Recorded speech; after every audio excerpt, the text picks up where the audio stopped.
Bonsoir à tous, on se retrouve ce soir pour l'interview donnée par Ronald Araujo à Barça One et on va commencer tout de suite. Alors il s'est tout d'abord exprimé sur le fait qu'il ait passé 5 ans à Barcelone. Il dit « Je suis très heureux, ça a été 5 très belles années, c'est un rêve éveillé de pouvoir être dans ce club depuis 5 ans et j'espère que je continuerai ici encore longtemps ». Il parle ensuite de ses meilleurs souvenirs du Barça. Il dit « C'est le jour où j'ai fait mes débuts, et mon premier but aussi, et puis aussi quand on a gagné la Liga il y a 2 ans. Sur le terrain de l'Espagnol, c'était un jour inoubliable. » Ensuite, le journaliste lui demande quelle est la clé du succès et il répond « Je me considère comme un grand professionnel, je travaille énormément et je pense que c'est ça la clé. J'essaie de toujours m'améliorer et si les choses ne vont pas bien, je me relève, j'essaie à nouveau et je travaille. Quand je n'arrive pas à faire quelque chose, je travaille dessus jusqu'à y arriver.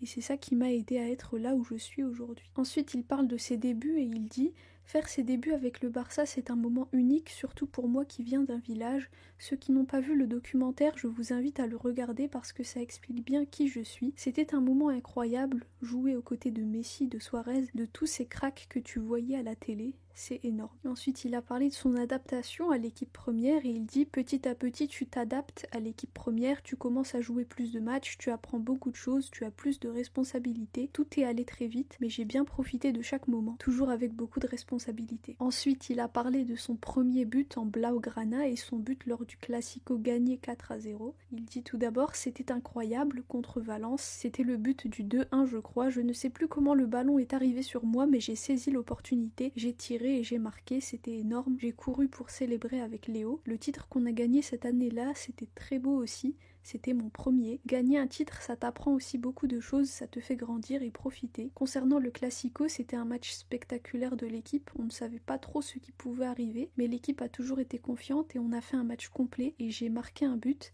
et c'était la première fois que je jouais comme latéral droit, tout s'est bien passé. C'était un jour unique. Quand tu marques un but, c'est toujours spécial, pas seulement quand tu es défenseur, parce que tous les buts sont spéciaux, mais là, contre notre plus grand rival, c'est toujours particulier. Ensuite, il s'est aussi exprimé sur la Liga gagnée lors de la saison 2022-2023 et il dit « On venait de 3-4 ans sans avoir gagné la Liga, c'était important de la gagner, c'est une compétition où il faut être régulier. C'était une Liga incroyable en termes de nombre de points et aussi pour la défense, parce qu'il y a eu de nombreux matchs qu'on a gagné 1-0. On était très soudés défensivement, on savait qu'on devait être solide derrière et garder les buts à 0. C'était très important pour pouvoir gagner cette Liga. C'était important pour le groupe, pour l'équipe, pour le projet qui se met en place aussi. C'est nécessaire de gagner des titres pour prouver qu'on travaille bien. C'était un très bon moment. On a pu profiter et célébrer avec les gens dans la rue. Il y avait ma famille, beaucoup de monde. C'était très spécial. » Ensuite, il parle du fait de gagner des titres de manière plus générale et il dit « On joue dans un club où gagner est une obligation, il faut toujours gagner des titres et quand on n'en gagne pas, c'est une saison ratée, parce que le Barça, c'est comme ça. On était sur un bon projet avec des jeunes, mais on n'a gagné aucun titre. Moi, je suis quelqu'un de positif, donc pour moi, c'était une saison pour apprendre et grandir.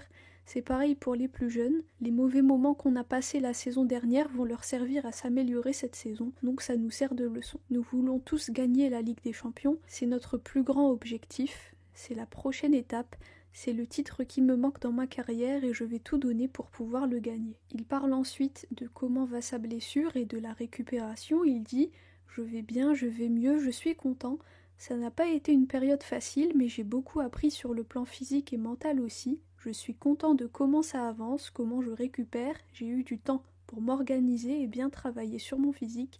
Et au club, ils sont agréablement surpris. Je vais revenir comme un taureau. » Ensuite, il parle du fait d'être capitaine et il dit que c'est un honneur, je me sens privilégié d'être capitaine et je sais tout ce que cela implique, les responsabilités qu'il y a derrière et je suis préparé à les assumer.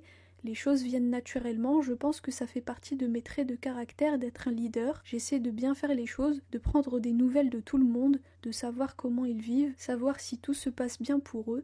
C'est quelque chose de naturel. C'est l'équipe qui vote pour les capitaines et ce n'est pas une question liée uniquement au terrain mais aussi un peu à l'extérieur. Et puis enfin, il donne son avis sur l'équipe actuelle et sur Hansi Flick. Il dit « Pour le moment, je n'ai pas encore pu jouer avec l'équipe mais je profite de les regarder jouer. L'équipe va bien, c'est important de bien commencer pour pouvoir espérer gagner la Liga qui se joue sur le long terme. On sait qu'il faut continuer à travailler parce qu'il y a encore beaucoup de matchs. Et au sujet de Hansi Flick, il dit « J'ai parlé avec Hansi, il vient toujours me voir quand je m'entraîne seul, on a un très bon feeling et on parle un peu de tout. Gagner des titres, c'est un grand objectif individuel et collectif, c'est ça le défi de la saison. » Donc voilà tout ce qu'a dit Araujo lors de cette interview sur Barça One.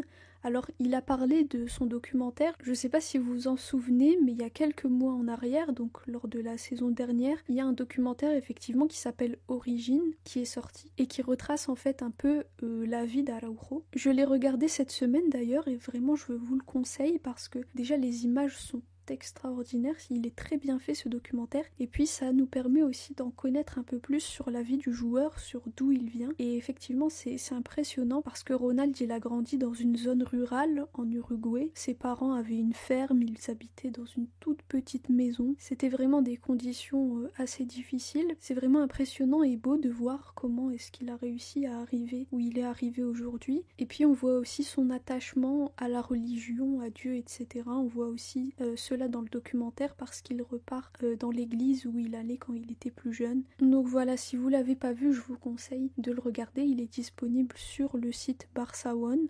Donc c'est gratuit, hein, vous n'avez pas besoin de payer quoi que ce soit pour le regarder. C'est un site du club, il vous suffit juste de mettre votre adresse mail pour vous connecter et ensuite il vous envoie un code comme une sorte de mot de passe et après vous avez accès à ce documentaire. Il y a aussi un autre documentaire que j'ai regardé et c'était sur Pablo Torre et c'était un peu dans ce même thème là de retracer un peu l'histoire du joueur et j'ai appris que du coup en fait Pablo Torre, son papa était aussi footballeur. Donc ça je savais pas. Donc bref, c'est toujours intéressant je trouve d'en connaître un peu plus sur les joueurs, de les découvrir à l'extérieur du terrain, c'est toujours intéressant. Donc voilà pour la vidéo d'aujourd'hui. Alors j'ai vu que Pau Cubarsí s'est lui aussi exprimé en interview pour le journal Sport je pense. Donc je vais voir tout ça et je vous le posterai normalement demain. Merci à tous pour votre écoute. Visca el Barça et Visca Catalunya.